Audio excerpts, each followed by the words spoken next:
오늘은요, 요셉의 꿈에 대한 말씀이에요. 요셉의 꿈. 왜 꿈을 꿔가지고, 팔려가게 했는가? 거기에 대한 말씀을 드리고자 합니다. 어제 이제 창세기 39장 속에서 요셉이, 보디발의 집에 팔려가지고, 그 보디발의 마누라가 매일 요셉을 그냥 귀찮게에다가 동침하자. 이 얘기하니까 요셉이 어떻게 했죠? 전부 다 옷까지 벗어놓고 도망치는 이런 사건이 어제 있었죠. 내가 어찌 하나님 앞에 득주하리까? 그러면 뭐 했죠? 여호와께서 요셉과 함께 하심으로 그가 형통한 자가 되었다. 형통한 자가 되었다. 자, 우리는 여기서요, 왜 하나님이 요셉을 애굽으로 보냈는지 이제 창세기 40장에서 우리가 확실하게 알아야 됩니다. 창세기 12장부터 39장까지는 지금 모든 내용이죠. 내용의 중심이 전부 다 팔레스타인.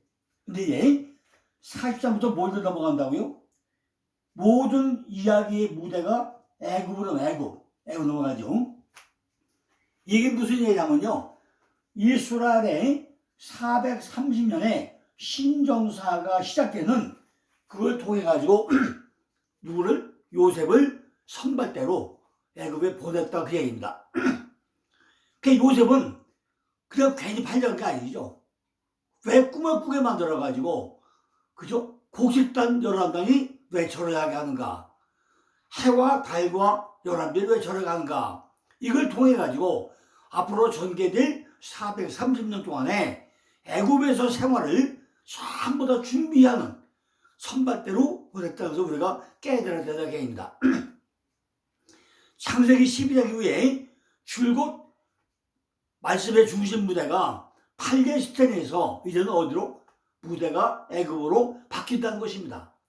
비록 메시아 계보에 직결된 인물은 아니었지만은 이스라엘 신정사 전개의 전 단계인 430년간의 애굽 체류를 가능하게 하기 위한 인물로 미리 요셉을 선발대를 보내가지고 야곱을 이은 아브라함의 축복을 상당하게 하는 승계자가 되는 이런 인물로 요셉을 선택했다는 것입니다. 요셉의 이름이 뭐라 했죠? 도하는 복. 하나님 하나 더 주세요. 도하는 복이라고 했죠. 요셉은요, 정직과 총명과 충성의 특징인 그의 탁월한 인품이 그로 하여금 어떤 만관 속에서 승리의 세월을 영위하도록 하는데, 이것은 타고난 덕성의 요인한다기보다는 하나님이 그와 함께 하심으로, 하나님의 놀라운 형통에 있게 하심으로 오직 하나님의 은혜 가운데 그를 형통한 자가 되게 했다는 거죠. 그는 오직 하나님 앞에서, 여기 써야죠. 오직 하나님 앞에서 코람데오, 우리 코람데오 잘 알죠? 근데 이 코람데오가 고린도후서 2장 10절 뭐죠? 데오스 카테나티. 하나님 앞에서. 야고보서 1장 7절 파테르 파라. 이게 아버지가 하나님이 파라. 파테르 파라. 아버지 앞에서 나와요. 두 번째는요, 오직 하나님의 영광을 위하여 솔라 데오 그로리아. 로마서 14장 7절 8절 보니까 이건 뭐죠? 토퀴리오. 오직 영광을 위하여. 고린도전서 14장 1절 보니까 에이스 독산 배우. 여기서 뭐죠? 에이스 독산 배우. 하나님의 영광을 위하여 나와요. 또 뭐죠? 세 번째는 오직 성경으로. 솔라 크리스추어. 요한복음 5장 3절에는 타스 그라파스. 오직 성경 때문에. 디모서 3장 14절 보니까 왜 뭐죠? 파사 그라페. 오직 성경으로. 그죠? 파사 그라페. 오직 성경으로. 네 번째는 오직 믿음으로. 솔라 피데. 로마서 10장 9절 10절 보니까 카이피스 투세스.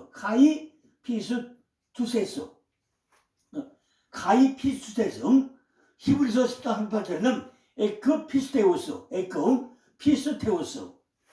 오직 은혜로. 솔라 그라티아. 베드로서 3장 18절에는 엔카리티. 고린도서 15절은 헤카리스. 이렇게 해요. 오직 요셉은 뭐였대요? 요셉은 하나님 앞에서 자신의 실존적 위치를 망각지 않음을 해가지고 지금까지 쌓아온 성결의 탑을 보존할 수 있는데, 이는 무력과 성욕으로 넘치는 현대사의 모든 것들을 전부 다 뛰어넘는 바로 그리스도인에게 더없이 귀중한 신앙의 지표를 우리에게 보여주고 있다, 그 얘기입니다. 그러나 하나님의 섭리는 이런 요셉에게 승리의 계기가 된 사건으로 뭘 하죠? 꿈꾸는 자에서 이제는 뭐예요? 꿈 해몽자로. 꿈꾸는 자에서는 뭐죠? 꿈을 해몽하는 자로. 뭐예요? 해몽. 그죠? 꿈을 해몽하는 자로 하나님은 역사하고 있다는 거죠. 그죠? 꿈 해몽하는 자. 이게 변모시키고 있다는 거죠. 사실 해몽에 이루어가지 못한 채 강간의 기도에 눈을 쓰고서 오기에 갇힌 그런 상황이지만은 요셉은 한 번도 원망이나 불평 없이 전날의 꿈을 통해 가지고 삶의 비전을 주신 하나님의 인도를 묵묵히 기다리면서, 그죠? 언제가 주어질 때 그 때를 기다리면서 꿈의 실현으로 한 단계 한 단계 접근해 가면서 요셉이 소명자정 그 자세는 변함이 없었다는 거죠.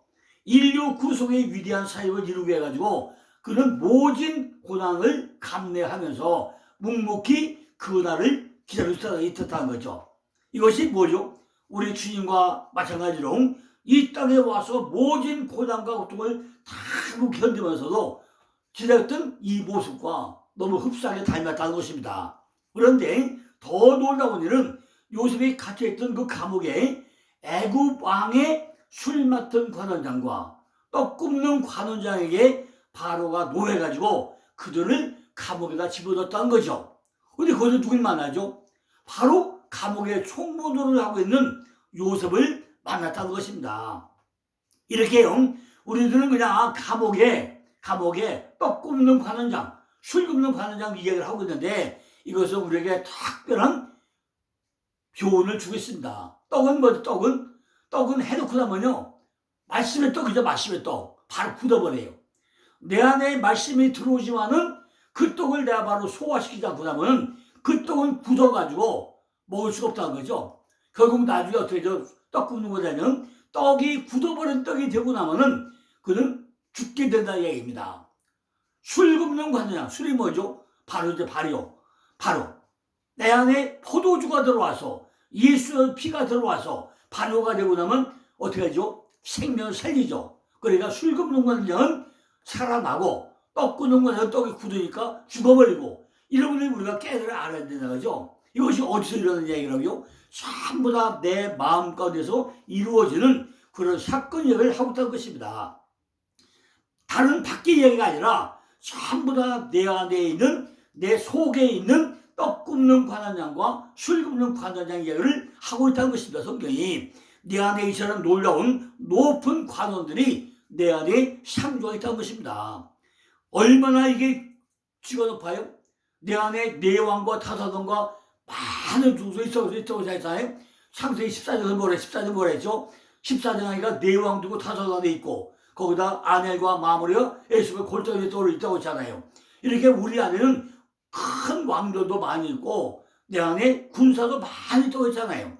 이렇게 왕의 호의만큼 불확실한 것은 없다는 거죠. 높은 지위에 있다고 하면요, 쓰러지는 것은 일도 아니라는 거죠. 우리가 정부나 모든 기관에서 높은 자리에 있고 나면요, 왕이 한마디 하면 그 다음으로 그냥 목 잘려는 건 일도 아니라는 거죠. 미끄러져 내려오는 건 올라가기 힘들어도 미끄러져 내려오는 것은 아주 순식간에 이루어진다는 것입니다. 그러니까 우리가 높은 자리에 있을 때 우리는 모든 것을 주의를 해야 된다는 거죠. 하나님의 은혜로 복을 입고 하나님을 섬기는 건데 자기네 모두 산다면 하나님은 어떻게 한다고요? 바로라는 주인을 통해 가지고 그들의 잘못을 그렇게 엄하게 내리도록 바로를 통해서 지시한다는 것입니다. 우리가 교만께 충만해 가지고 높은 곳에 있다고 해가지고 모든 권리를 반대로 휘두른다면은 쓰러지는 것은 하루아침에 일도 안 돼 쓰러진다는 것입니다. 어떤 것이었든 간에 섭리는 이런 방법으로 그들이 요셉이 있는 감옥으로 들여보냈다는 거죠. 그죠? 떡 굽는 관원장도 술 먹는 관원장도 잘못을 저지르니까 감옥에 집어넣는데 가니까 누가 있더라고요? 거기 요셉이 있다는 것입니다. 시위대장, 즉 보디발이 요셉을 그들과 함께 거기에 집어넣었다는 거예요. 비록 자기 아내를 화나게 할까 봐서 두려워할까 봐 풀어주는 않았지만은, 그죠? 그를 어디다 집어넣어요? 일반 착법이라는 데 집어넣지 않고 왕들이 그 신하들이 들어가는 그 높은, 그죠? 정치범 수용소에 그걸 집어넣었다는 거죠. 그런데 그들이 잡혀있는 데는 전부 다 한자를 했던 그런 사람이 아니었습니까? 술 굽는 관원자, 마시케, 떡 굽는 관원장, 오페, 그죠? 애굽의 통치자, 이스라엘 민족을 위한 준비자로 훈련되었던 그 관원장들이 죄를 지고 어디 왔다고요? 감옥에 내려왔다는 것입니다. 시편 105편 16절 19절 보니까 그가 또 기운을 불러 그 땅에 임하게 하여 그 의리 아들 양식을 다 끊으셨도다. 한 사람을 앞서 보냈으며 요셉이 종으로 팔렸도다. 그 발이 착고에 상하며 그 몸이 쇠사슬에 매었으나 곧 여호와의 말씀이 응할 때까지라. 그 말씀이 저에게 단련하였도다 그랬어요. 이렇게 하나님은 요셉을 통해서 기근을 불러가지고 이 땅에 임하게 하고, 비록 요셉이 종으로 팔려가지고 발에 책고가 채이고 쇠사슬을 매있고 하지만은 하나님의 말씀이 응할 때까지 저를 훈련시키고 단련을 시켰다는 것이 아버지의 뜻이었다는 것입니다. 그는 비천하고 아주 비천하게 되었다는 거죠. 그러나 하나님은 요셉을 앞서 보내셨다고 지금 설명하고 있는 것입니다. 왜 그러냐? 이스라엘 민족을 다 먹여 살려다 보니까 모든 것들이 훈련받고 연단받자면 안 되기 때문에 선벌대를 보내가지고 이렇게 훈련을 시키던 것입니다. 기근을 시작하기 수년 전에 기근에서 저들을 구하기 위해 가지고 하나님은 먼저 그를 보냈다는 거죠. 그는 대사의 자격으로 가지 않았다는 거죠. 대리인이나 대표자의 자격은 더욱 아니었다는 것입니다. 오히려 그는 자유롭게 될 가망도 없는 노예, 종으로, 그죠? 종으로 팔렸다는 거죠. 종으로. 종이 뭐죠? 주인이 죽으려면 죽은 식으로 해야 되는 종 아닙니까? 그런데 지금 우리 모두가 뭐 하죠? 지금 모든 목사들이 뭐 하죠? 아, 나는 그리스도 종이다. 그리스도 종이라고 말은 잘하죠. 근데 과연 종 노릇을 해봤습니까? 우리 목사들이 종 노릇을 해봤다는 거죠. 근데 요셉은 어디요? 감옥에서 종으로 갇혔다는 거죠. 이건 완전히 뭐죠? 낮아진 상태라, 낮아진 상태. 그가 위대하게 될 가능성은 전혀 없었다고 아마 생각될 수 있죠. 더 낮아질 수 없는 그 가장 밑바닥에 있는 그 감옥에 갇혔다는 것입니다. 더구나 뭐죠? 그 발은 착고로 채워가지고 쇠사슬에 묶여있었다가 어디 도망가지 못하게 발 쇠사슬에다가 발을 착고로 묶여있었다는 것입니다. 그의 여주인을 강간했다는 부당한 죄목이 그에게 이렇게 매우 고통스럽게 되었고 그 혼은 쇠사슬에 매이게 됐다는 거죠. 우리도 뭔가 묶이게 되면 뭐죠? 이렇게 착고에 매는 것 마냥 얼마나 고통스럽고 얼마나 힘들게 우리가 세상을 살아야 됩니까? 그의 여주인을 강간했다는 부당한 죄목이 이렇게 매우 고통스럽게 만들고 이렇게 얼마나 힘들겠어요. 그러나 여호와의 말씀이 응할 때까지 갇혀 있겠다고 뭐죠? 시편 105편에서 설명하고 있지 않습니까? 그죠? 여호와의 말씀이 저를 단련하고 저를 훈련시킬 때까지, 말씀이 응할 때까지 감옥에 갇히게 하겠다는 것입니다. 그의 꿈 해몽이 전해지고 술 맡던 관원장이 돼가지고 바로에게 그 보고가 전해질 때까지는 갇힌 자가 되어야 했다는 것입니다. 그러고 나서 여호와의 말씀이 그에게 응했다는 거죠. 하나님은 저를 단련했다는 것입니다. 그의 신앙과 인내를 단련했다는 것입니다. 그리고 나서 그의 석방을 위해 가지고 명령을 권능 가운데 나타내셨다는 것입니다. 하나님의 말씀은 그것을 신뢰하는 모든 자에게 위로를 나타낼 때가 있다는 거죠. 어디서? 하박국 2장 3절 말씀 나오죠. 하나님께서 요셉을 그리스도로 인도하기 위해 가지고 양식을 끊게 했다는 것입니다. 우리들은 곤고하면 자기를 볼 수 있다는 것입니다. 내가 가장 어려 밑바닥에 있을 때 누굴 봐요? 나를 볼 수 있다는 거죠. 내가 고통 가운데 연단받을 때 나를 볼 수 있다는 거죠. 고난이 복이라고. 고난이 복이라는 얘기를 그래서 한 거죠. 내가 가장 밑바닥에 있을 때, 내 안에 왜 기운이 들어왔지? 내 안에 왜 이렇게 먹을 게 없지? 내가 굶기 시작했다는 거죠. 그러니까 우리는 뭐죠? 금식 기도를 왜 하죠? 내가 금식 기도 해가지고 내 안에 먹을 게 없을 때, 다 굶을 때 뭐 한다고요? 금식 기도 통해서 누굴 찾아요? 하나님을 만나게 된다는 거죠. 왜 착고에 매했을까? 감옥에서 뭘 했다는 거죠? 말씀으로 감옥에서 훈련받는 시간이 그만큼 길었다는 것입니다. 지금까지는 말씀으로는 더 이상 생명으로 나갈 수 없었기 때문에 감옥에서 이렇게 훈련을 시킨다는 거죠. 밖에 나가서 우리가 생활하고 나면은 나를 볼 수 없는 환경이기 때문에 감옥에다 집어넣어가지고 내 쏘가지 봐라. 네가 어떠든지 봐라. 궁경하면서 정말 금식도 해가면서 나를 봐야 한다는 것입니다. 우리들이 가야 할 자라는 그리스도의 자리까지 가야 되는데 매일매일 예수 이야기를 하다가 그냥 허송세월로 끝나고 만난 것입니다. 우리가 보이는 예수, 시간의 예수에서 내 안에 임마누엘 들어왔다가 그 임마누엘 예수가 나를 다스리는 이스라엘 목자 그리스도까지 가야 되는데 단계를 모르니까 우리는 매일마다 세상만 쫓아가지고 허송세월만 하는데 하나님은 그걸 용납을 못하시고 우리를 감옥에 딱 집어넣어가지고 금식을 시켜가면서 연단시켜가면서 훈련을 시켜가면서 나를 보게 만든다는 것입니다. 내 상태가 어떤 상태가, 내가 지금 환경이 어떤 환경인가, 내 믿음이 어디에 와 있는가, 이걸 점검을 해보라는 것입니다. 매일 하나님은 우리에게 목자가 되게 하기 위해서 그리스도 자리로 옮겨가게 하기 위해서 우리는 양식에 끊어지기도 하고 말씀에 책고에 매여가지고 무언가 전부 다 끌고 가게 만든다는 것입니다. 말씀에 찾고 발목에 쇠사슬을 묶어서 착고에 매일 때 걷기가 쉽습니까? 요새도 그곳에서 말씀의 훈련을 받고 있다. 말씀의 훈련을. 우리도 그렇게 말씀의 훈련 받아야 됩니다. 제가 지금까지 82년 4월 11일부터요. 지금까지 책 만든 게 한 70권째예요. 70권째. 그 잠을 제대로 잤겠습니까? 어디 놀러 가봤겠습니까? 외식 한번 해봤겠습니까? 정말 내가 우리 마누라한테 굉장히 미안하겠어요. 한 번도 외식 한번 하지 못하고 밖에 나가지 못하고 오직 앉아서 성경 보고 성경 파고들고 힘으로 원하다 분해하고 책을 만드는데 지금까지 오르고 있어요.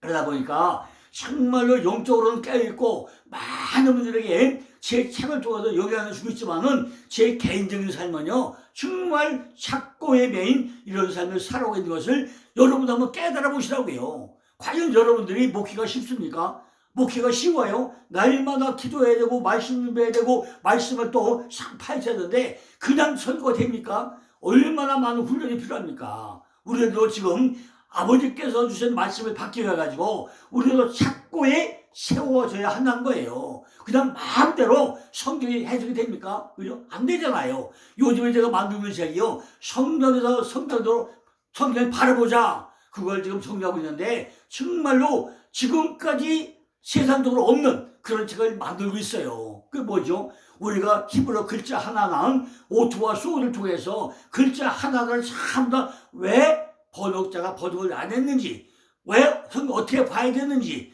그 말씀이 우리에게 어떻게 들어오는지 이걸 하나하나 꿰뚫어가고 있습니다. 그걸 전부 다 하려면요 정말 목구멍에 신나가 나고요 눈이 심심해지고 정말 집중하지면 안 돼요. 이렇게 우리는 뭐죠? 훈련을 받고 어디 감옥에 갇혀 있다는 거죠. 다른 건 전부 다 우리 어디 갈 수 없는 게 뭐 이게 감옥이잖아요.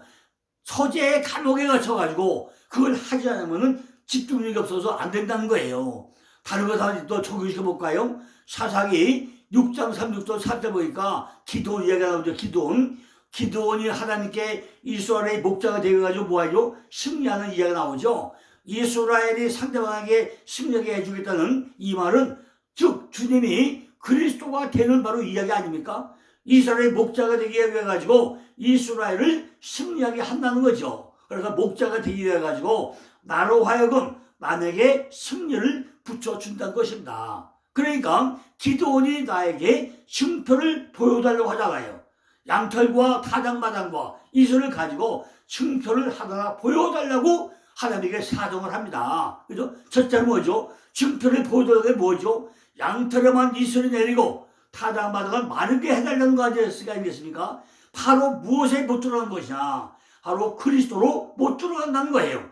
처음에 양은요, 껍데기에 털이 붙어 있잖아요. 말씀을 가지고 처음에는 예수를 배우는 것이고, 이것이 맞습니까?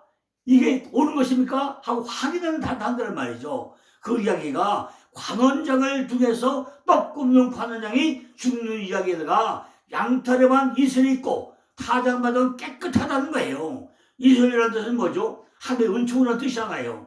은총이 처음에는 말씀으로 내려오고 양털로 내려온다는 거죠. 예수가 겉의 신앙생활, 율법의 신앙생활 이런 것을 보여주는데 아직 타작마당은 아니라는 거죠. 그래서 뭐죠? 떡 같은 관원장은 죽어야만 했다는 거죠.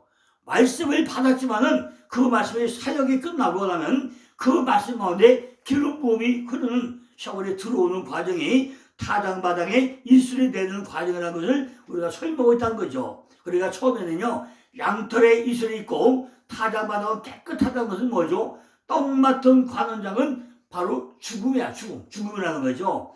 다음에 뭐죠? 양털은 바짝 말라 있고 타작마당은 이슬에 촉촉하게 젖어 있다는 것은 뭐죠? 내 마음밭이 달라지기 때문에 이는 술 맡은 관원장 이야기로 술은 바로 싶다네요. 내 안에 부글부글 바로가 된다 얘기죠. 나를 변하게 한다는 거죠. 그래서 술 맡은 관원장 살아나게 된다는 거죠. 이 이야기가 관원장들의 꿈 이야기 아닙니까? 내 안에서 일어나는 단계별 이야기를 하고 있다는 거죠. 성경의처럼 기가 막히게 과학적으로 설명을 하고 있다는 것입니다.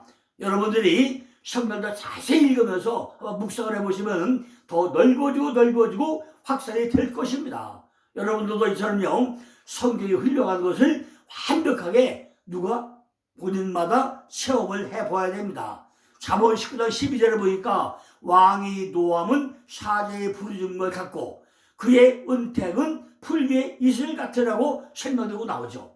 미가서 5장 7절 보니까 야곱의 남은 자가 이슬이라는 것도 나와 있습니다.